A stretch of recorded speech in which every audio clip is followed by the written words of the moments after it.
For joining me for the January edition of Indie Insight. The 2018 is starting off with the international episode in collaboration with GoIndieNow. If you don't have time to watch the full video, below you'll find segments where you can click on each author and watch their segment, come back later. Sit back, relax, and enjoy my guests. Welcome to another episode of Indie Insight. Today's guest, Richard Ankers.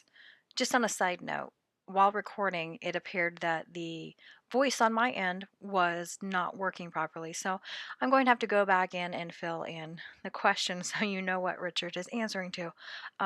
But we did have a full conversation, and thank you for bearing with as you see any weird transitions. Thank you for joining me, Richard. Can you tell us a little bit about yourself? Well, I'm a full-time writer now, so I spend all my time writing, and if I'm not writing, I'm either drinking coffee or running. That's my three things. Can you tell us a little bit about the projects you're currently working on? Working on multiple projects. I try to, wherever I can, have different things on the go, so that whatever my mood takes me, there's always something I can write. I always consider you a poet just because you seem to be a magician with words. On different social medias, you'll post different things. Do you consider yourself a poet?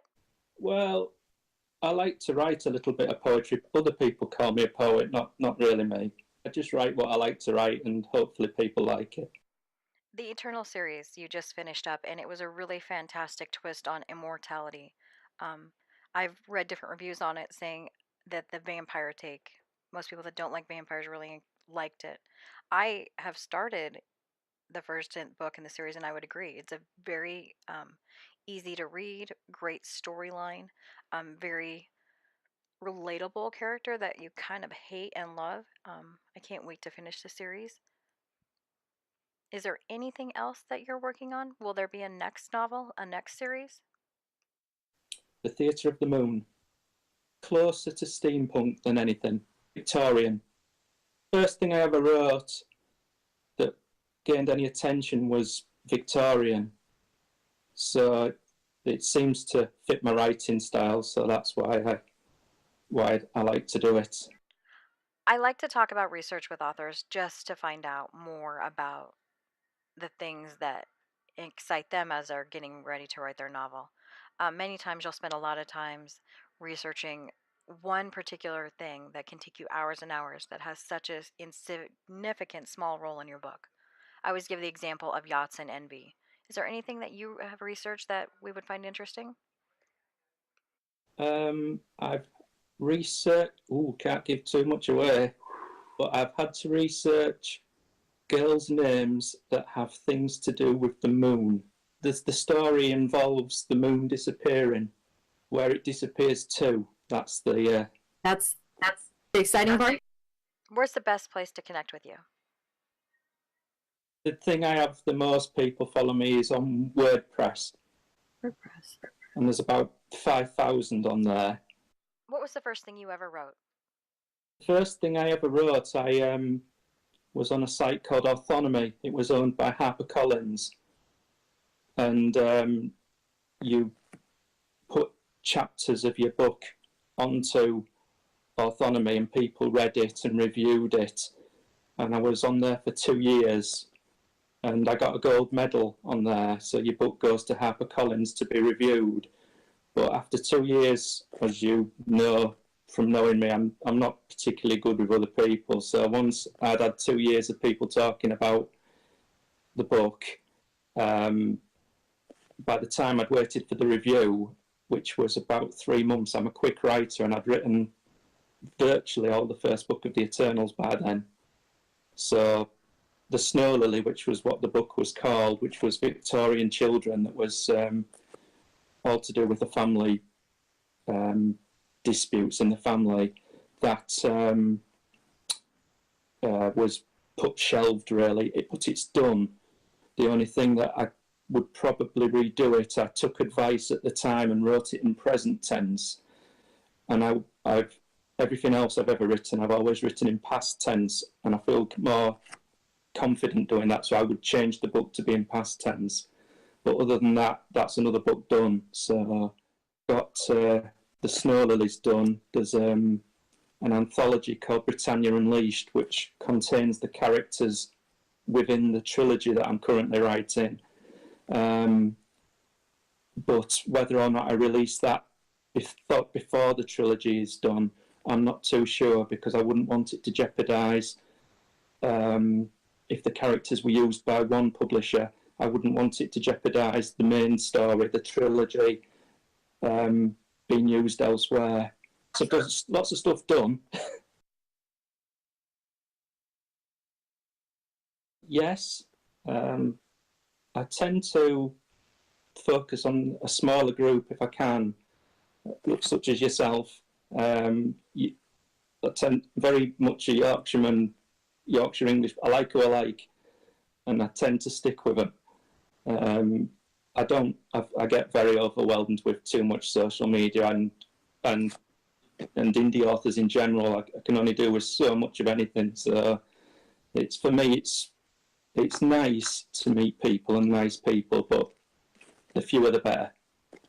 I know that you wouldn't believe that from all the stuff I'm doing, but I'm absolutely like that. Yeah. I'm very quick to join a group and leave it. Yeah. Yeah. The minute there's any chatter, I'm out. Yeah, I don't really like. I'm quiet at the best of times. I don't really talk. I'm much happier writing than I am talking. I do. That's why I keep my mouth shut, because I tend to have a cutting wit, some would maybe say, so it's best I don't say anything, really. So, Richard, I'm asking everyone, what's for dinner if we come visit? Lasagna. Well, that sounds delicious. Thank you again, Richard, for joining me today. Oh, my pleasure.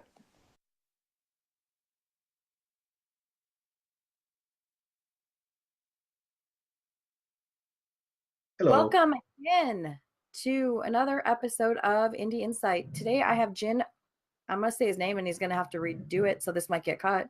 Jin Okubo. That's correct. My name is Jin Okubo.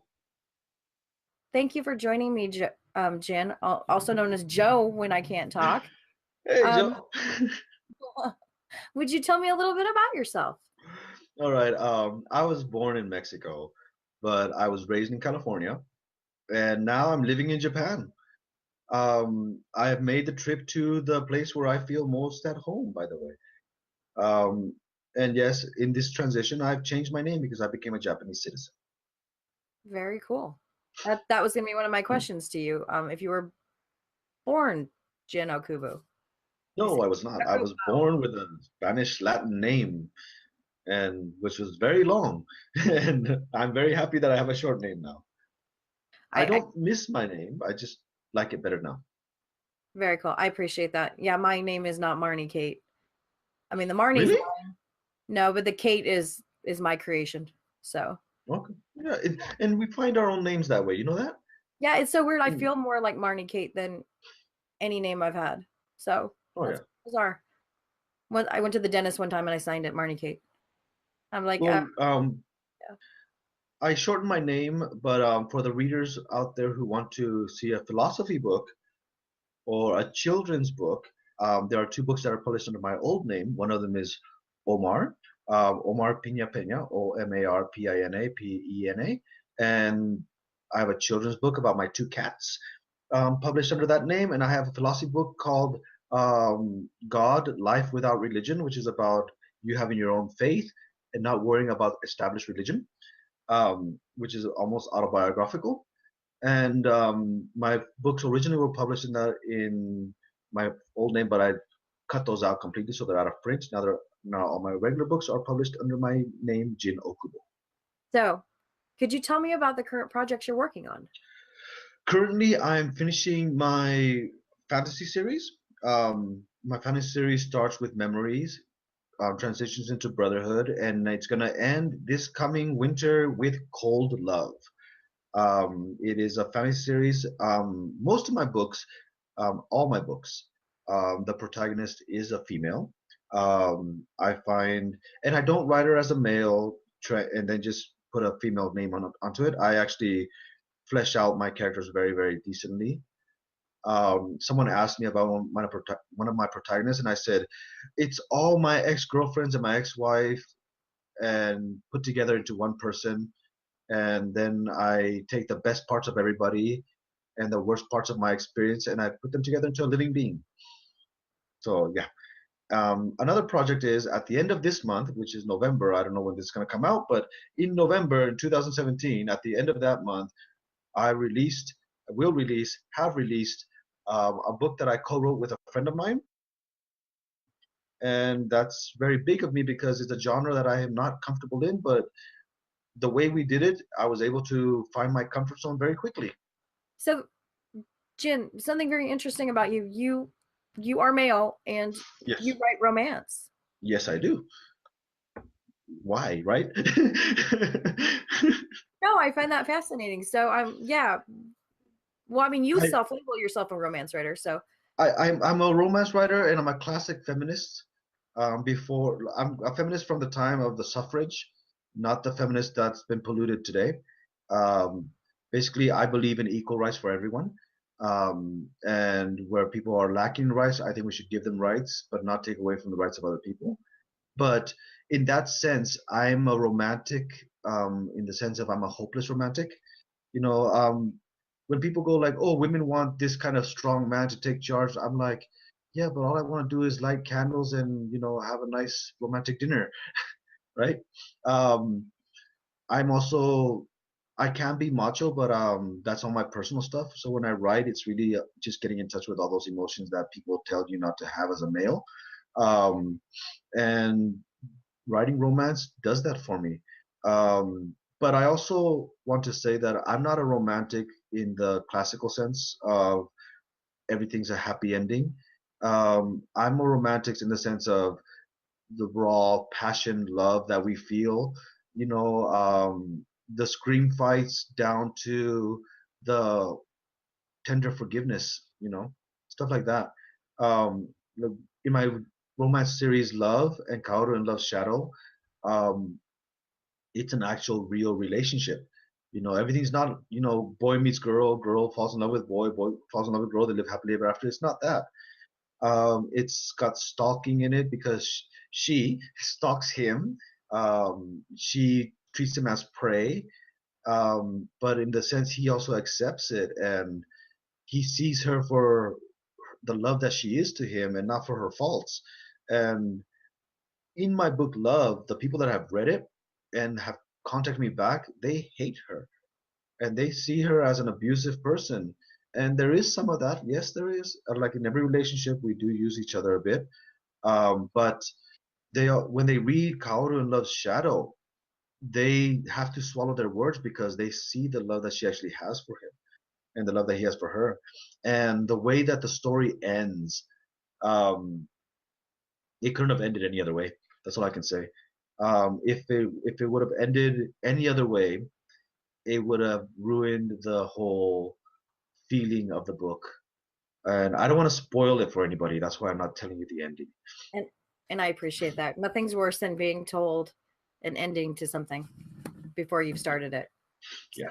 Wonderful. So I always ask everyone the research question because as authors, we have to research different things to make our books more realistic. And it sounds like a lot of yours is personal experience, but is there anything interesting that you've researched that readers might find interesting? Oh, yeah.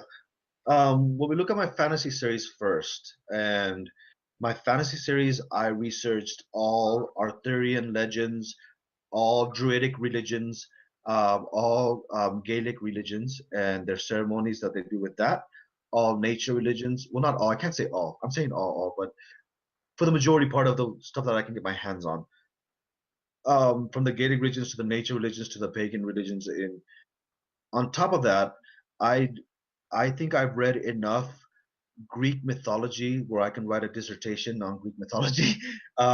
Basically, everything back. I've studied the religious rites because I wanted the fantasy magic to ring true to a certain extent, and I didn't want the magic to be in the line of, oh, it's Merlin, it's a wand, and wave it and you're done. That's not what I wanted to do. I didn't want the Harry Potter style magic either. I wanted this to be a raw, natural power that exists in the world. Um, so there are druids in my fantasy series. There's also vampires, werewolves, mummies, zombies, the whole thing. There's even elves, like in Tolkien, but the elves are in another plane where they've chosen to exile themselves and leave us to destroy the world that we're destroying. Um, Basically, there's that. And the druids are all, you know, they've left humanity behind, because the way the druids work in my fantasy series is they absorb into nature, so they leave all their humanity behind and basically become one with nature, animalistic stuff like that. So you have all those rights and runestones and stuff like that. But the interesting part, and this is something that people don't seem to find a lot in the world today, when you think magic spells, in many people use Latin because it sounds cool and many people can read it. I'm using Polish. Really? That's Yes, very cool. I I do go up and I find the spell that I want to cast and what it wants to do. Then I go and I look up Polish words for it and translate it into Polish and then put it into the book.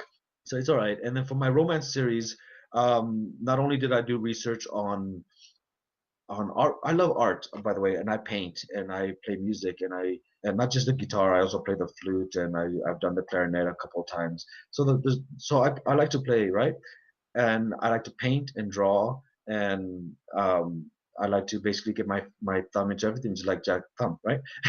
um, but when I was doing research for my story, Love, not just personal experience when personal experience goes into building the characters, but the actual world itself, there's I had to find museums in Los Angeles. There's a scene in one of my books in Love, actually, where he drives to meet her at the beach, and it's not a popular beach. It's actually a beach between Oxnard and Los Angeles. And if people don't know where Oxnard is in the center between Santa Barbara and Los Angeles on the coastal highway. And there is a beach there, a really small beach, and it has a patch of grass that's basically like 25 feet by 25 feet square, and it's just sitting there. The rest is just sand, and it has no basic purpose. And I had to do research on that. Museums, because I wanted to see what kind of museum I can get away with. And I didn't want to say like the Guggenheim. I didn't want to choose a museum, but I wanted to see what I can get away with in designing a museum. And so the museum in my book, and this is you see this museum in Kaoru in Love's Shadow. And basically the museum design, if you were to take a interior wall look from the top view, you would get the fleur de lis.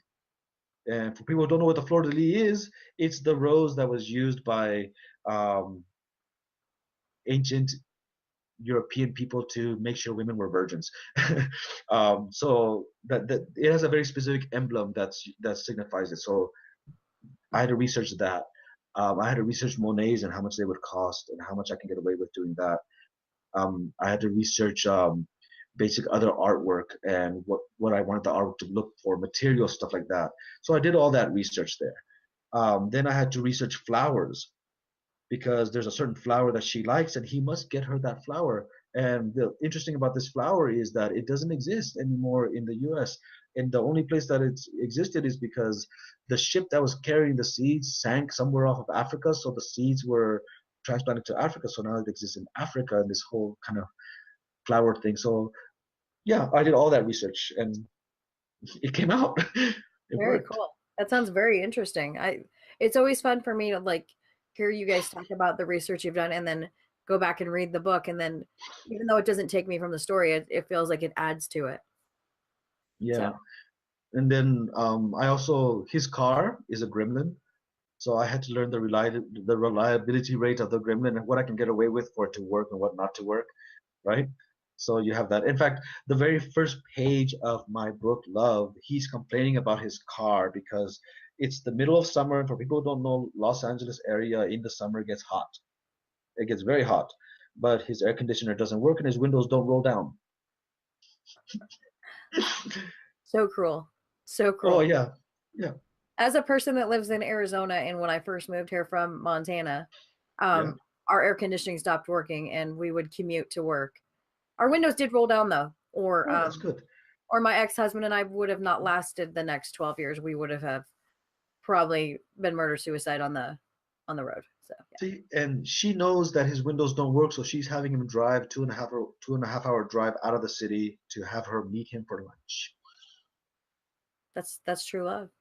Of course, it is. And the interesting thing about it is they get married. Is that a spoiler? No, it's not. It's Okay. not a spoiler because it's a romance. It's a romance between two couples. It's a couple romance. They get married. The way that she and him get married and the way that the proposal happens is a spoiler. And that's something that you should read because the way it's done, I don't think it has ever been done in any book. I dare anyone to find me a copy of what I've done. Because I guarantee you it has not been done. I'm even more intrigued. Now I have to read your book. What page is this on? Yes, you do. I don't have time to read a whole book. Just kidding. I'm just teasing. Don't. No, wait. You gotta read it all. Wait. I'm not gonna tell you. I'm not going to tell you. What I'm gonna tell you is that one of my chapters in one of my romance book, love is done in a certain way where there's no chapters really, Okay. and because I didn't want chapters, right? But one of the sections in my book, just to intrigue you even more, because eventually we're going to talk about something else. One of the chapters is called Soup. That's it. I love that. It's the way that the whole proposal, marriage, everything happens, the way that this relationship happens, is done in such a way that I don't think it's ever been done. And the reason why I don't think it's ever been done is because I think that people write romance to have a good time. You know, it's the first 2 years of marriage. That's how most romance books fall to me. And I'm not saying that I don't like reading them. I love reading them. I love reading. But I wanted something that was not the first 2 years of marriage. I wanted something that was, around the 10th year of marriage where you're sick of each other, but you still love each other and you want to just drive that pencil into their ear, but you can't because the police will come to you. Right. I'm very familiar with that. So, but yeah. As a recipient of those thoughts and probably the bearer of those thoughts. So interesting. Yeah. I'm very intrigued in reading your books now. So I've gotten good reviews, so yeah. Wonderful. So this is a book you're in the international episode, and what I'm asking everyone is, I'm coming to your house for dinner. What are you going to cook for me? I'm allergic to cilantro. Oh, don't worry, we don't have cilantro here. Though I wish I did. You're going to kill me. Well, I wish I did have cilantro, but we can't get it here. The closest thing we can get is Italian parsley, which tastes a little bit like it, but it's not the same, right? But basically, you're coming over for my dinner. That's something special. When I have guests at my house, I cook something special. So I would give you a choice of what to eat. That means everything's going to be on the table. So we would have on the side dish, we would have a full roasted chicken, herb roasted, with its own gravy sauce made out of it, right? This is the full bird, hand taken out, right? Stuff, the whole thing. And then you take the stuffing and make that into a nice gravy. On top of that, I would do some hickory smoked pork loin and beef. And so we'd have slices of those on the side, on top with some crispy skinned pork. And then we would also have some great Spanish rice, which is the way that my mother taught me how to make it, which is basically with tomato instead of saffron. So you get that nice orange taste. We have that, and a great mild chili sauce to accompany all that. And because my wife is here, my wife doesn't eat beef, so that's why we have the pork and chicken. On top of that, with some nice garlic potatoes, mashed potatoes, and a nice white wine or red wine, your choice. Wow. I'm going to have a lot of people knocking on your door now, waiting for your meal. Fantastic. I love to cook. I do. I usually cook when I can. I cook weekends for my family, and I usually cook breakfast because I work late. But I love cooking. We have an oven, and we just redid our kitchen. For example, tonight, what I cooked for my family was I braised some pork back in the frying pan. Then I put it into a baking dish, and then I filled it up with a little bit of mirin. Mirin is Japanese cooking wine. Okay. Um, and so I filled that up a little bit into it, and I poured some of the sauce and the herbs that were in the pan with it into the same cooking bowl, the baking bowl. Put that into the oven at about 350 degrees for 30 minutes, and let that all cook in. Then I removed the pork and put that on to rest. And while it was resting, I took everything that was inside the baking dish and I made a sauce out of it. And my wife cut the pork very thin because my hands were busy, and we had that for dinner. Wow. Yeah. That sounds really good. Very cool. So, is there anything else that you want to share with your readers or potential readers that you think would be? Yeah. Um, my books scare people. The reason why they scare people is because they're not accustomed to reading books that I write. Um, and some people, when they hear that I'm a romance writer, they tend to not want to read my books because they go, "Oh, I've read romance. I know romance," and then they don't know romance like I write romance because, and it really irks me when people say, "Oh no, I know that genre in and out, so I know what I'm reading," but they're not used to what I write. And I want to warn people to say, like, pick up my books, but think Pulp Fiction, you know, for love. Think Reservoir Dogs. You know, it's going to be a little bit out of order, but that's intentional because we don't remember things in order. You know, we don't experience we don't. People think we're linear and we go in a straight line one way, but we don't. We experience life as a jumble, and we experience our relationships as a jumble. So when you look at my story, Love and Kaoru in Love's Shadow, you're gonna get that. Kaoru in Love's Shadow is more linear because I wanted to give people, to show people that yeah, I can write linear, but also because from the two characters, Kaoru um, is the one that is linear. Her life is straight. She's the one that's in control of her life. My other character, he's not. He's a reclusive person, so he doesn't want to have order. He wants to have things his way. When you get into memories, I used to joke when I wrote memories that it was like basically trying to, you know, shove a screwdriver into your brain and twisting it for about half the book, and then you're gonna get everything else. If you make it that far, you're gonna enjoy it. But actually, I think you'll enjoy it from the very beginning if you just take it at face value as a story that's meant to be taken a certain way. And if you look at my reviews that I've gotten on memories, people will see that I think that it's a book that is worthy of a read. And they're not long. Memories and Brotherhood are not long. Code Love is going to be a 60,000 word book, but Memories is 34,000, 36,000 words. Brotherhood is about 40,000 words. So they're not long. Well, Um, a great book doesn't have to be long. Wizard of Oz was only oh, about 40,000 words, so it's the yeah, message that you. yeah, I agree. So yeah, if you're going to pick up my books, just, read it. And I think by the time you get to chapter 2 or 3, you're going to see that it's something that you're going to enjoy, I think. Yeah. Wonderful. Well, thank you, Jen, for taking the time to talk to me today. It's been really fun. I hope we can No, it do was this. enjoyable. Oh yeah, yeah. I think we should. It's a Okay. very enjoyable thing.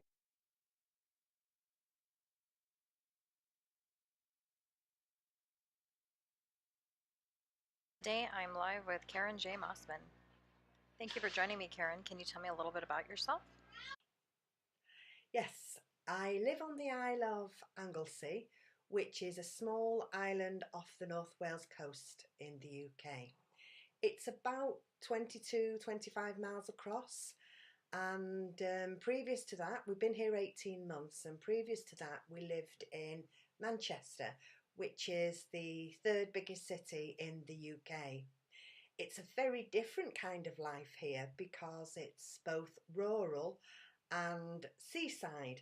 We have plenty of beaches. It's a big tourist area, and where I currently live is we've got the best of both worlds. The beach is about 5-10 minutes away, and also we're near the open countryside, where we've got horses just down the road one way, and there are cows and sheep in a different direction. And then sometimes, particularly, obviously in the summer when it's warmer, we can sit out the back and we can hear the sheep and cows, which is very different from when we lived in Manchester. If we sat out the back, we would hear the scream of police cars and fire engines, which constantly went past our house. We live near a fire station, and we got used to the sirens and even police cars that tend to roam around the big city a lot more than they do here. And that's one of the big things that we noticed of how quiet it is. And so it's a big difference for me, because I spent all of my life, we both have, my husband and I, spent all of our lives in the big city. So coming here is very different. He retired, and I took an early retirement, and it's very different, and we love it. Wonderful. I'm so jealous. You know, I'm a huge fan of the indie community. What's been your experience? Yes, I love the indie community, and I love being part of it, because I like sharing, which is why in a way I write. I like to share my stories, and I like to share my experiences. And back in 2014, in early 2014, when I pushed that published button, I had no knowledge that I was part of a community. I didn't know anything about the indie community. I didn't even know it existed. And quite frankly, I didn't really know what I was doing. So I was on Twitter one day and I followed an author called Stuart Bint. And Stuart invited me to come over to Facebook and join a group called The Authors. And they were having, because they were having a very big promotion, and there was lots of books being given away, if I remember correctly. They were doing something big, and I can't actually remember the details, but he invited me to take part. So I came over to have a look what it was all about, and I was then brought into the authors group. So this would have been late 2014, and since then I got to know a lot of people through the authors, and probably yourself, Marnie, as well.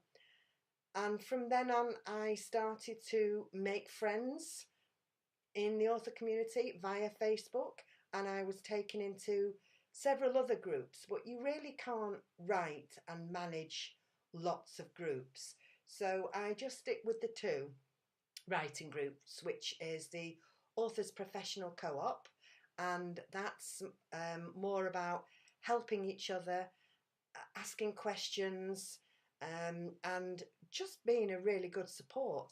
And then the authors I go into.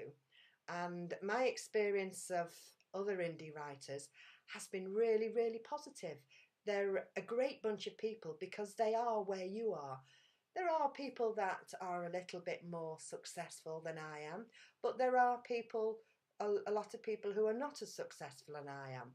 And then again, you think, well, how do you define success? Well, that's a very difficult one, isn't it? And perhaps one for another time. How do you define success? I don't know the answer to that one, because I think I look at it as a ladder, and there are people above you and people below you. And you're always aspiring to be the person above you because they seemingly do better. And sometimes I don't think that they are always doing better. They're just very good at promoting themselves. And you're seeing them out there a lot. And because you see them out there a lot, their profile is quite high, you tend to think of them as successful. And indeed they are successful. They're successful in promoting themselves. So they might very well be successful with the books, which I'm sure they are to some extent. And from where I'm looking up at them, they are very successful. And so, yeah, it's a funny one, that. So I do like the indie community, and I do like to listen to see what everyone's doing. But it's been a long learning curve for me, really. Discovering that ladder, discovering that there are people above you and below you, and that everybody really is successful in their own way. But I think it's in human nature, isn't it? They don't always realise how successful they are. I mean, even if they've only sold a couple of books, you'll get somebody who is not a writer and perhaps always wanted to be but wouldn't know how to begin. They look at that person who doesn't think that they themselves are very successful, and they say this, they see this person who's written a whole book, they've got it on Amazon, they are actually selling, doesn't matter how many, they're selling and they're known. They are a very successful person. And yet that very successful person looks at the person above on the next rung of the ladder, and then it all begins again. So that's the answer to your question, really. I do love the indie community. It is very diverse. Would you mind sharing what you're working on besides books? Well, yes, I thought I would tell you about my other hobby. And when I'm not reading and I'm not writing, I love to cross-stitch. Here is one that I made a while ago, and you'll recognise poo sticks.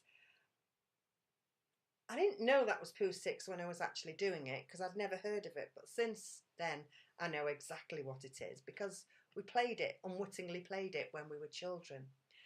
I started stitching in the 90s and I've been doing it ever since.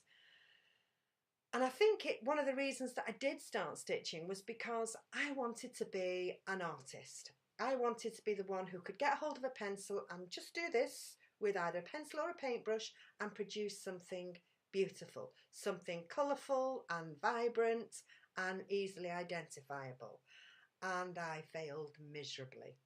So I took up cross-stitching, and I think I make some quite nice pictures now. And I still love to do it. My favourite time to cross-stitch is in the evening, usually when I'm watching television, watching my other favourite passion, which is TV box sets.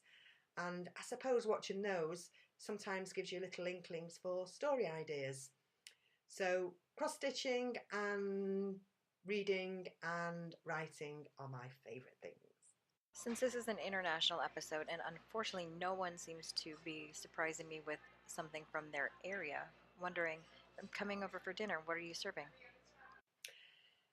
For you, Marnie, I would cook a nice traditional roast dinner. We tend to have that on a Sunday because as I was growing up, we always had a roast dinner on a Sunday. Many pubs and restaurants, outlets in this country will offer you a roast dinner in different forms. And so what I would cook for you is roast potatoes, perhaps roast parsnips as well, and say carrots, and then another vegetable of our choice, which, what would you like? Broccoli, cauliflower, peas, green beans, anything or all of them. And then we would have the meat, and we would say go for roast pork, roast lamb, a roast chicken, and beef is also a big favourite. Now, if we had beef, we'd have what we call Yorkshire puddings.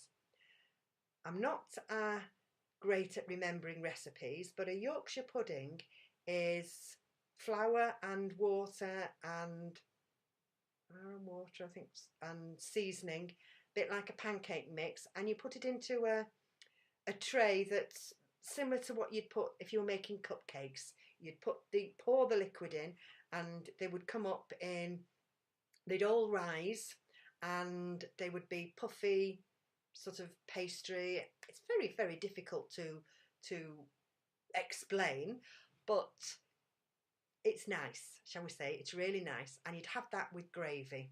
So gravy all over your food, and oh, of course, in the UK, gravy is perhaps a little bit different.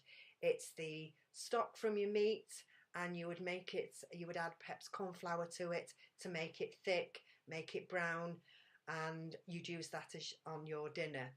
We tend to buy a little pot, which is called a gravy mix, and we make it up with water.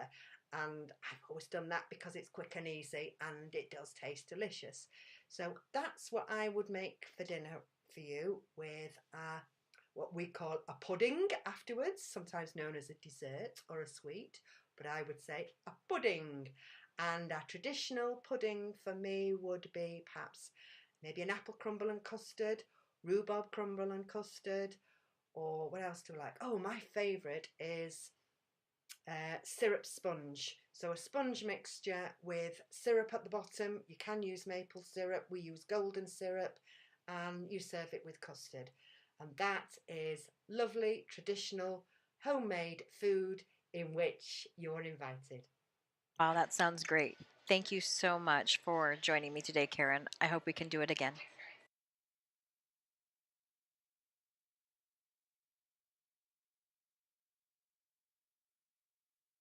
Well, today we have Karina Kantas with us. Thank you for joining me today, Karina. It's wonderful to be here. Thank you for having me, Marnie. Could you tell everyone a little bit about yourself? Well, I'm from the UK, as you can tell from my accent. I live in Greece now. I've been over here most of my life. I am an author of 10 books. I'm a published author and a independent author. I also run author services that help new and established indie authors. Yeah, that's it. So today, do you want to talk about your books or do you want to talk about your author services? No, let's talk about my books, because I'm always promoting other authors as my services, and my poor little books don't get out there. So when they get their sales, I don't get mine. So yes, let's do me. Let's do me for a change. Let's be about you. Yeah, I know the feeling. I do. So I know that you have 3 books. Is it a 3-book series? It's 4-book series. 4 books, because Outlaw, which are about outlaw bikers. And I know if people go back and watch the September Indie Insight, they can see a little bit about that, but we didn't really get into it in depth. Did you want, when you were talking about re-release, you were releasing one of them? That's right. I mean, I'm supposed to, but now it was in the plans, but now it's been on the back burner for a little while. I was doing 2 versions of the first book, In Times of Violence, which is a bit like The Outsiders, Essie Hinton, but The Outsiders on motorbikes. It's really cool. And everyone loves it who's read it. But I was doing 2 versions because the fans wanted it. A young adult one, and then an 18 one to go with the rest of the 18 and adult books of the other series, because you can't have young adult mixed with 18. That's the whole point of splitting them up. So I re-released the young adult edition, which has gone fabulously well. I have absolutely amazing cover. This was designed by my cover designer, Sharon Lipnam from Fantasia Covers. Absolutely gorgeous.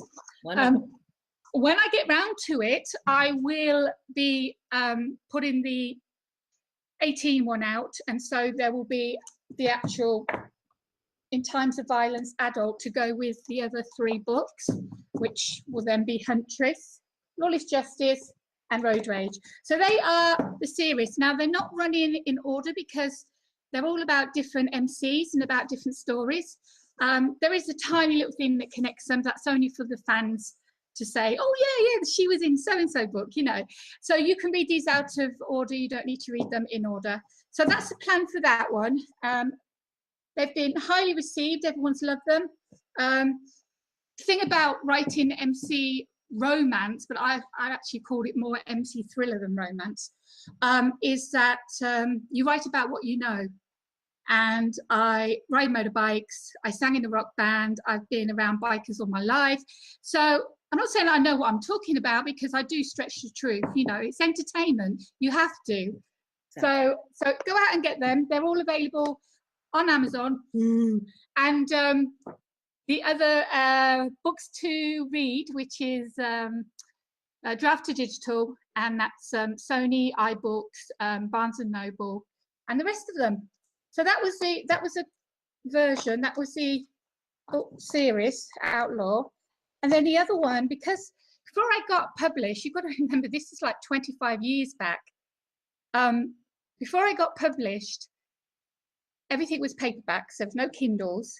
I wanted to get we were told we needed to build a CV up, to actually be taken seriously. So I did loads of flash fiction and short stories and even poetry, and had all them published online and in magazines and stuff. And then when I started writing my novels, I sort of forgot about all of them. And I thought, no, why not? Because I was in between books and I didn't want to keep my fans waiting for something new. So I put the collection together, and that ended up being Heads and Tails. Beautiful cover again by Sharon Lippman. She's my go-to cover designer. And it's full of flash fiction, which is actually 1 minute fiction. It's like, this is a whole story, 1 page. Oh, wow.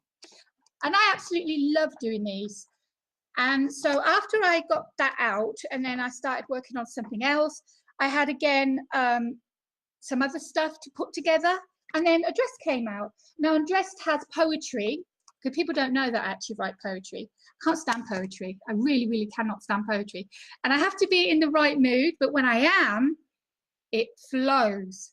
But I couldn't buy a poem book and read it. I just don't have the passion for it.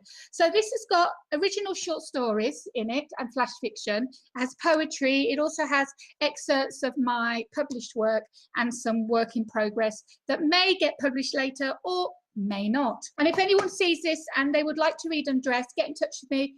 Send me a personal message on Facebook, Karina Kantas author, and I will send that to you, an ebook free of charge. Then we have Stone Cold, which this is probably the second book I think that I wrote. The first book was In Times of Violence, and this is a little novella, and it's based on a lot of my own experiences, supernatural thriller, it's YA. And it's really, really cool. Everyone who's read it has loved that. So I'm not going to give anything away on that because you just need to read it. And then we have Illusional Reality, which the first one was published. You may recognize the cover. It's around everywhere. I've just got my 40th review on that, so I'm really, really happy with that. Just hope Amazon doesn't take them away from me, but we will see what happens with that. So I was about to release my second book, The Quest, and I had the cover reveal all booked, and I was ready to get it released probably February, Valentine's, because it's a fantasy romance. It's young adult again, so it's really enjoyable, and it's very exciting, this second book, because it's a quest and she has to travel to the outlands to find something, and she has a party with her, and anyway, it's brilliant. But while I was getting ready and organizing everything, I was then offered a contract for both books, and I'm allowed I said, I'll take it as long as I can take my covers with me. So I can. So this is going to always stay like that, but it's going to be published by a publisher. And this is the cover for Illusional Reality, The Quest. It's beautiful. Which will be coming out. It is gorgeous. Can you see these two together on a bookshelf? Very nice. Look at that. Look at that.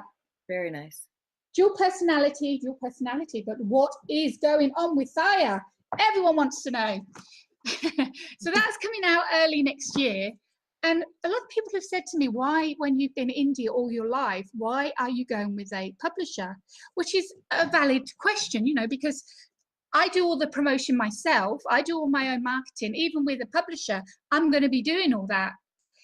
So why to give a bit of my money to somebody else, not to keep it for myself? There is a valid reason for this. I'm over in Corfu, Greece, and Greece is getting penalised on many things.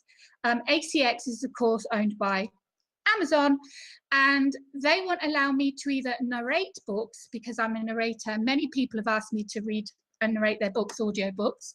They won't allow me to do that because I'm in Greece. And of course, they won't allow me to do my own books into audio. Something to do with the tax system, I don't know. And that was 10 years ago. And they were like, oh, you know, we're going to change things, and I'm still waiting. So, but with a publisher, they are the ones that can do the audio book for me.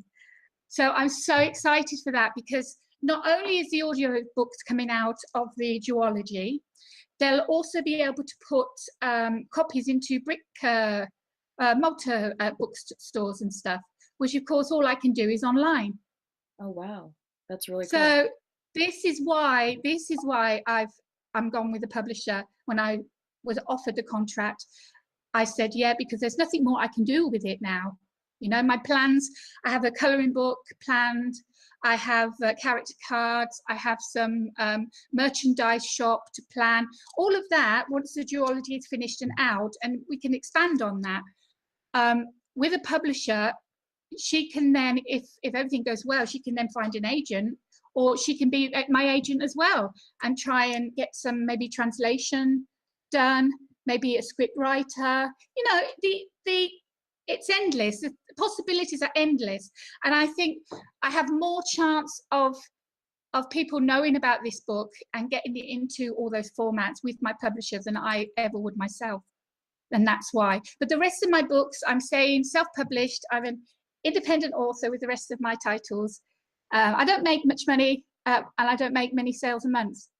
But people don't realise that that's not one of the reasons. I mean, especially the real serious authors that just can't stop writing, that love reading, that have this passion. Readers don't understand that we're not doing it to make money. Of course we want to make some money. We're doing it because we love writing and we want to get our work out there, and we want people to be able to afford to get our book and read it. That's all it is for me, is hearing from a reader and saying how much they love the book, or reading a review. And that's why I do it, you know. That's the only reason. If I make some money along the way, great. I might make more money now with the 2 books of duology, now that it's with a publisher. So that's exciting. But yeah, I mean, I don't write to be. I would love to have an agent knock on my door and say, I'll take you on, and here's a contract for the next 5 books, whatever. You know, we can all dream. I've been dreaming for the last 25 years. It's not going to happen, at least not for me. Well, and it might. You never know. But well, do you want those kinds of timelines? Deadlines, I mean. Do you want? I don't. Well, I've got a deadline now for this 2nd book because yeah, my wonderful publisher, bless her, she's also my editor, and she's decided that it will be good to go deep POV, which, for people that don't know, it's deep point of view. My book is in 3rd, so then I'm going through it now and changing it into 1st. And then, because she says I write so much better into 1st, and then she's changing it herself into deep POV. So we're going backwards and forwards with each chapter. But I mean, what I've read so far after it's been changed, it's like so much better, and I can't wait. And nothing wrong with this book. So if you want to go out and buy it now, go out. It's $1.99. I can't wait to start working on this one as deep POV as well, because it's just more into the emotions of the character. Yeah. When you do that. So yeah, so I have a deadline now, because it was all ready to go, and it was like, well, I think it might read better if you'd put it in deep POV. So that's what's happening with that. It's really, you have to know what you can. I can't write 3rd person very well. I need to be in 1st person. Like, I need to be that character when I write. Yeah. It's very hard for me to do that 3rd person. So yeah, I mean, most of my books are in 1st. But when she went deep POV, and I'm like 25-year writer, and I'm like, what's deep POV? I didn't know. But don't tell anyone that. And she explained it to me, and I was like, oh, I don't know if I can do this. So she said, right, do it in 1st, because that's how you write, and you are so good at doing that. And I'll put it back into deep POV. And it's just changing the I and me to we and they. But because I had it in 1st, it's more emotional, more dramatic. The thoughts, the feelings,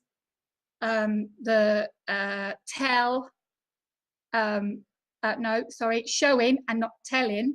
That is one of my downfalls, and deep POV helps you out of that. So yeah, so exciting. I'm really excited with the future, and everything's going well with the business, very, very well. Taking on more clients, I'm doing more services. But it's now balancing. It's the balancing act now, because I'm taking courses to make sure that I keep up to date with the trends, and I help my clients. I'm not just taking their money and I'll just promote you on Facebook and I'll do it on Twitter. I do a lot more than that now. And I'm always doing courses. That costs money. It's not free. And it also takes time. And it's like, no, I haven't got time to do this course because I'm too busy promoting their book. And no, I haven't got time to edit that chapter because I'm really busy with my... So it's like juggling act. But yeah, I'm loving it. Yeah, it's going really, really well with everything. That's wonderful. Yeah, it's very hard to balance everything, isn't it? Trying to pick up all the things we want to do and prioritize what needs to be done. Prioritize, exactly. I get up in the morning and I just write a list of everything that needs doing that day, tick off every time I've done it, and of course by the time the end of the day comes, half a page is still there. That was me yesterday. I'm like, I need to do a promo for December. I need to once I do these interviews that take time, then it takes me time to edit them. So well, this is the same with me. I only do it once a month with my radio show, but it takes so much preparation. It's I think it's the second Friday of this month. What are we on now? That was the first. So it's like 6 days and my show's on, and I've got to start prepping for that, and it's finding time to prep for that, and it's exhausting, but I love it. Is it live? Live? It is live, yes, prime time live. It's with the Artist First Radio Network, and the show's called Author Assist with Karina Kantas. We have a cozy chat for an hour with 2 authors. I also do a Q&A for marketing promotion, and the authors can send in emails or messages asking questions, and I'll answer them on air. And yeah, it's fun. I'm going to do a Christmas one. Yes, that's what I'm going to do. I'm going to do a Christmas theme one because, of course, it's the last show until the new year. So I'll do a Christmas theme one. That will be fun. So make sure everyone tunes into that. We'll have to promote it. It'll be up against my Indie Insight for December, but mine is recorded, so it will not conflict. They can do both. I do break it up into little chunks so they don't have to, if they don't have time for a full hour, they can just watch a little 10-minute segment. And I do have some people that like make it into a podcast. So when they're working out, they can hear authors talking. I thought that was interesting. That's cool. I wouldn't have thought of that. But maybe I should think of that. I mean, when my show's over, excuse me, it goes into a podcast. And so anyone can go over to my page on the show now, and they can click on any of the previous shows. So if no one listened to it live, not everyone can, you know, but it's a good time. It's prime time. It's 12 o'clock midday EST.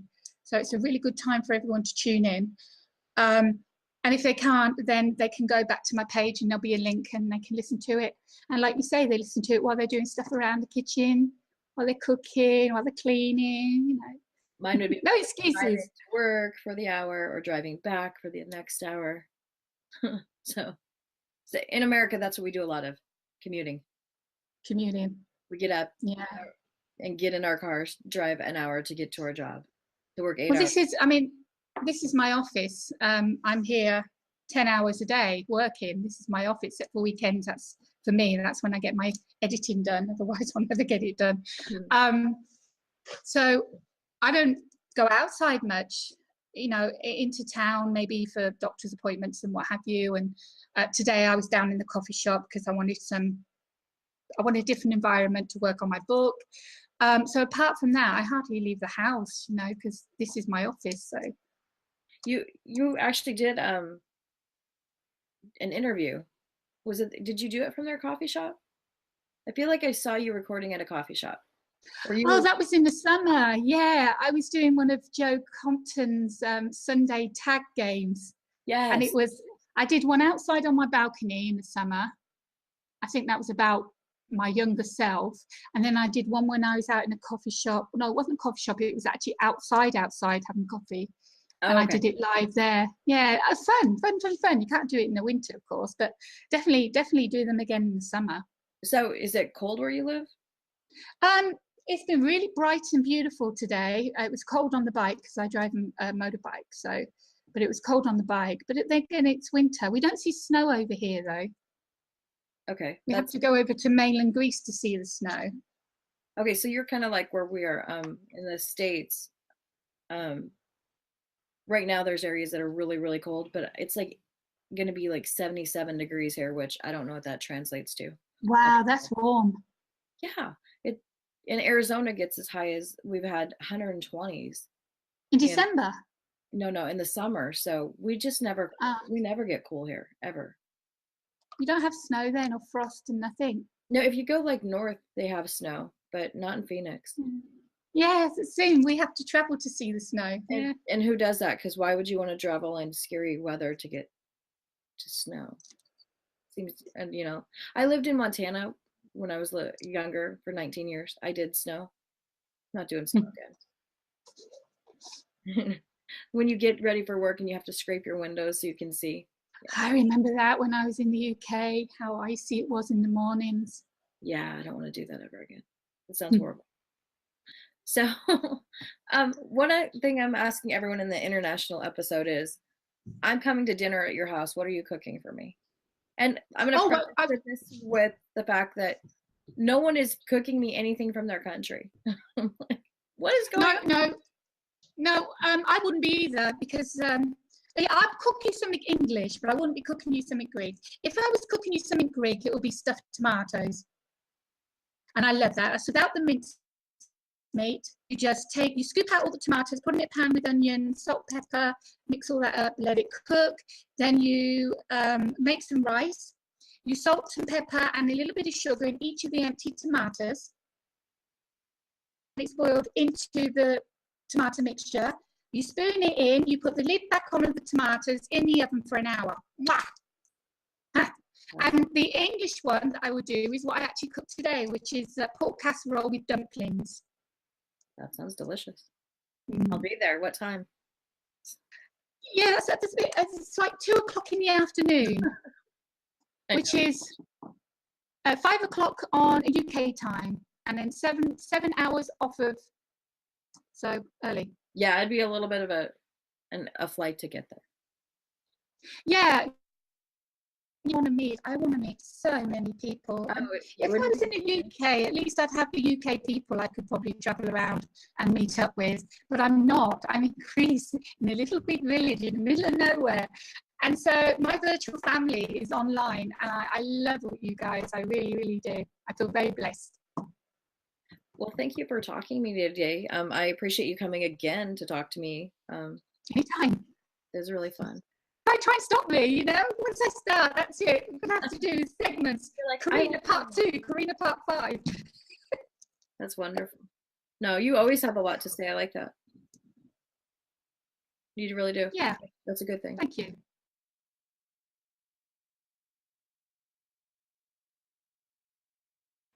Thank you for joining us for this episode of Indie Insight. We appreciate you taking the time to support, like, comment. Once again, remember, it's always a good time to go indie now.